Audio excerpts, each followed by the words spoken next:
আসসালামু আলাইকুম। তো আপনার ফোন দিয়ে আপনি পাসপোর্ট সাইজের ছবি বানাতে পারবেন, তাও একদম ফ্রিতে। দেখাবো এই ভিডিওতে কিভাবে আপনি একদম ফ্রিতে আপনি মোবাইলের মাধ্যমে পাসপোর্ট সাইজের ফটো তৈরি করতে পারেন।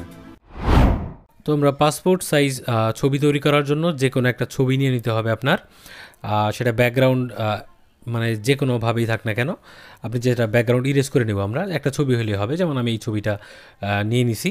তো এখন আমরা যাব হচ্ছে গুগল ক্রোমের মধ্যে যাওয়ার পরে একটা ওয়েবসাইট আছে যেটা দিয়ে ব্যাকগ্রাউন্ড ইরেজ করে, remove.bg। তো এই ওয়েবসাইটের মধ্যে আমরা গেলাম। ওয়েবসাইটের মধ্যে আসার পরে এইখানে দেখতে পাচ্ছেন আপলোড ইমেজ। তো আমরা এখানে যে ছবিটা পাসপোর্ট সাইজ করতে চাই সেটার ব্যাকগ্রাউন্ড একদম ডিলিট করে নিব। তো এখানে আমাদের ব্যাকগ্রাউন্ডটা ইরেজ হয়ে যাচ্ছে, দেখতে পাচ্ছেন। এটা প্রসেসিং হইতে একটু টাইম লাগে অনেক সময় ইন্টারনেটের কারণে। তো এখানে দেখতে পাচ্ছেন প্রসেসিং হচ্ছে। তো আমাদের ব্যাকগ্রাউন্ড একদম পুরোপুরি ইরেজ হয়ে গেছে, ঠিক আছে। তো আপনি এখান থেকে চাইলে আপনার ব্যাকগ্রাউন্ড নিয়ে নিতে পারেন, যে সাদা রাখবেন না নীল রাখবেন, যে কালারের মধ্যে ক্লিক করবেন। এখানে দেখেন আপনি কোন কালার রাখতে চান। তো আমরা এখানে সাদা দিয়ে দিই, ঠিক আছে। সাদা দিয়ে আমরা এখানে থেকে ডাউনলোড করে নিই। আমরা এখান থেকে এটা ডাউনলোড করে নিলাম। ডাউনলোড করে নেওয়ার পরে আমরা যাব হচ্ছে প্লে স্টোরে গিয়ে আমাদের একটা অ্যাপ্লিকেশন ডাউনলোড করতে হবে। আমরা এখানে সার্চ বাটনে ক্লিক করে প্লে স্টোরে একটা অ্যাপ্লিকেশন ডাউনলোড করবো, সেটা হচ্ছে passport size photo maker app. এটা লিখবেন, তারপরে অ্যাপ্লিকেশনটা ইনস্টল করবেন।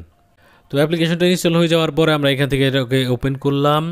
ওপেন করার পর জাস্ট একটু লোডিং হবে, আমাদের ওয়েট করতে হবে। আমরা ওয়েট করতেছি। তো এখানে অ্যালাউ করে দেবেন পারমিশনটা। তারপর এখানে প্রিমিয়াম ভার্সন কিনতে বলবে, আমি এখান থেকে কেটে দেবো, ঠিক আছে। তারপর এখানে লাল কালার যে পাসপোর্ট লেখা দেখতে পাচ্ছেন, এটার মধ্যে ক্লিক করবেন। তারপর এখানে আপনার দেশ সিলেক্ট করতে হবে। আমরা বাংলাদেশের জন্য পাসপোর্ট সাইজ ফটো বানাবো। তো এখানে select type passport, photo select করতে বলতেছে। আমরা গ্যালারি থেকে একটা ফটো সিলেক্ট করে নিই, যেটা আমরা ইরেজ করলাম, ঠিক আছে। এখান থেকে আপনি অ্যাডজাস্ট করে নিতে পারেন। তারপরে আমরা এখানে টিক মার্কে ক্লিক করব। তারপর একটা অ্যাড দেখাবে, আপনি অ্যাডটা দেখে কেটে দেবেন।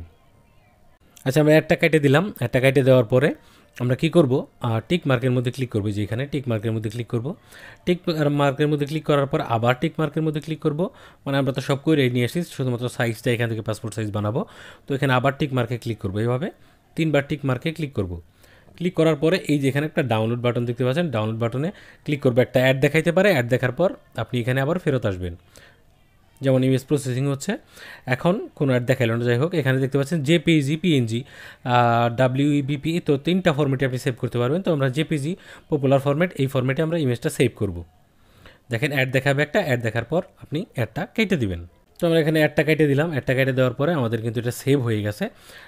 আমরা যদি আমাদের গ্যালারিতে যাই এখন, যখন আমরা এখানে গ্যালারিতে গেলাম, গ্যালারিতে যাওয়ার পরে নতুন একটা ছবি কিন্তু চলে আসছে। এটা আমাদের পাসপোর্ট সাইজ ছবি, দেখতে বড় মনে হলেও এটা পাসপোর্ট সাইজের ছবি।